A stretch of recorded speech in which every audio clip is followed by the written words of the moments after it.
So there is a budget deficit of $90 million due primarily to rising healthcare costs.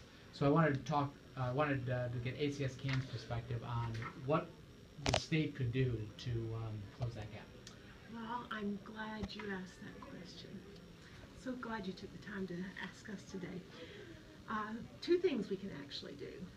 One is, we have one of the lowest in the country. We're 44th in the country on the cigarette tax.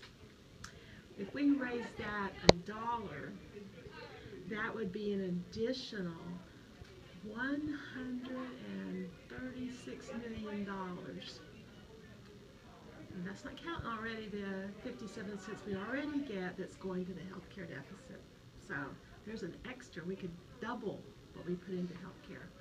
Also, if we could figure out some sort of plan where we could all come together at both houses at the legislature and talk to Governor Haley about some sort of reaching an agreement of expanding health care to make all South Carolinians have the equal chance to have accessible, affordable health care.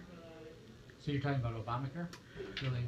Well, actually, we would like to just call it Healthier South Carolina. Let's close the gap, South Carolina.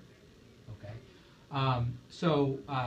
If the cigarette tax is raised $1, won't that put local businesses on the borders in a competitive disadvantage to our border states? Well, just a few years ago, we actually did a study with the state of Georgia, and with people crossing the border in Georgia and South Carolina, wasn't a problem at all. Hasn't been a problem. So we don't see that people in Augusta are going to drive over to North Augusta to get cheaper cigarettes or vice versa. They're going either way.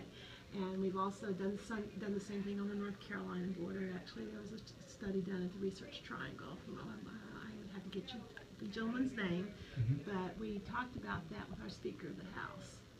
Okay. So. All right. Well, thank you for your time. Okay. If you need anything else, just give me a call.